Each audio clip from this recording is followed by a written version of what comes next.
Bonjour tout le monde, bienvenue à cette séance extraordinaire du conseil municipal tenue par visioconférence. On est lundi le 20 décembre 2021 en soirée.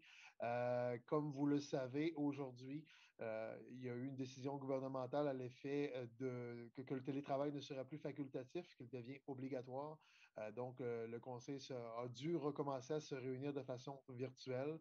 Ça s'est fait un peu à la dernière minute. C'est pas de notre faute. On reçoit ces décisions-là et on se doit de les appliquer. La décision est tombée à 13 heures cet après-midi et à partir de 17 heures, c'était obligatoire de tenir les séances par les voies virtuelles. Voilà. Fait que pour ce soir, les gens vont voir trois capsules vidéo différentes. Celle-ci sur la séance extraordinaire. Il y en aura une sur la séance régulière qui est tenue également dans la même soirée. Et il y aura une présentation plus précise sur le contenu du budget municipal 2022. Donc, il y aura présentation avec support PowerPoint qui sera capté dans une séance vidéo à part. Donc, trois capsules vidéo différentes pour le 20 décembre 2021 au soir. Donc, pour la séance extraordinaire qui est actuellement, en fait, je procède à l'ouverture actuellement, le quorum est plus qu'établi, tout le monde est présent. Le point 2.1 de l'ordre du jour, c'est le programme triennal d'immobilisation 2022, 2023, 2024.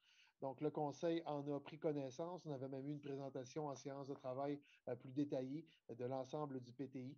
Donc, la recommandation est que le Conseil accepte le programme triennal d'immobilisation pour les années 2022, 23, 24 pour un montant total de 129 563 855. Ce programme de dollars, pardon. Le programme est très détaillé, il y a énormément de contenu dedans, donc on va s'épargner la lecture. Les plus gros items sont au niveau des programmes de modernisation des réseaux d'aqueduc et d'égouts. Et par-dessus tous ceux-là, le gros morceau, c'est un 41 millions de dollars pour la mise à niveau du réseau d'eau potable et du réseau d'eau usée du secteur de Rivière-au-Nord. Donc, c'est là où est la part du lion. Tout le reste, il y a plein d'investissements prévus en loisirs, culture, dans les réseaux aussi d'eau potable, d'eau usée, dans les véhicules, etc. Mais le programme devient public dès son adoption. Donc, est-ce que quelqu'un propose l'adoption du PTI de 129 millions de dollars? Je le propose. Monsieur Smith, est-ce que ça allait pour tout le monde? Oui. Excellent, je vous remercie. On arrive donc au point suivant. Pardon, je vais reprendre le suivi. Donc, 2.2, prévision budgétaire 2022, le fonds d'administration. Comme je le disais tout à l'heure, il y a une présentation complète du budget avec beaucoup plus de détails qui est fait dans une capsule vidéo avec support PowerPoint qui va être présenté à part de la captation actuelle. Donc, j'invite les gens à la consulter. Pour les fins de la séance qui est captée présentement, simplement vous mentionnez que le budget global est de 29,2 millions de dollars pour 2022.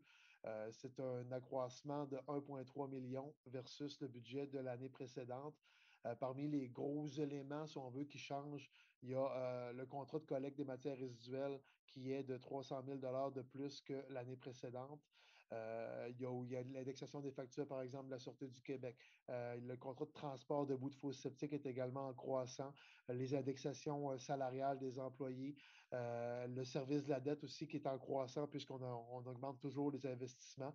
Bref, ce sont les principaux chapitres de dépenses supplémentaires, mais les détails sont à la présentation PowerPoint. Donc, la recommandation est que le budget équilibré de la Ville de Gaspé pour 2022, prévoyant des revenus pour une somme de 29 204 176 soit accepté tel que présenté et qu'il soit transmis au ministère des Affaires municipales selon la loi. Est-ce que quelqu'un propose l'adoption du budget? Propose. Monsieur Côté, est-ce que ça allait pour tout le monde? Oui. Je présume que oui. Excellent. Donc voilà, le point suivant était la période de questions du public. En fait, dès qu'on a connu le fait qu'on ne pouvait pas recevoir le public ce soir, on a changé dans le fond, on a changé la publication Facebook qui annonçait la séance, etc., pour prévenir les gens que ça se passait de manière virtuelle. Les gens étaient aussi invités, comme on l'a vu dans le cadre de la pandémie, lorsque toutes les séances étaient en mode virtuel, les gens étaient invités à nous envoyer leurs questions par écrit. Mais comme le délai était très court entre l'annonce du gouvernement qu'on devait se faire ça en virtuel, l'annonce au public qu'il n'y avait pas de séance publique et la captation vidéo. Bien, on n'a pas reçu de questions à l'heure où l'on se parle. Par contre, quand les gens auront vu la présentation PowerPoint, etc., s'il y a des questions, évidemment, on est toujours ouvert à y répondre. L'ensemble des membres du conseil sont sur les médias sociaux. J'y suis également. Donc, s'il y a des gens qui ont des questions, n'hésitez pas à nous rejoindre. Là. Ça nous fait toujours plaisir de faire le suivi avec nos citoyens.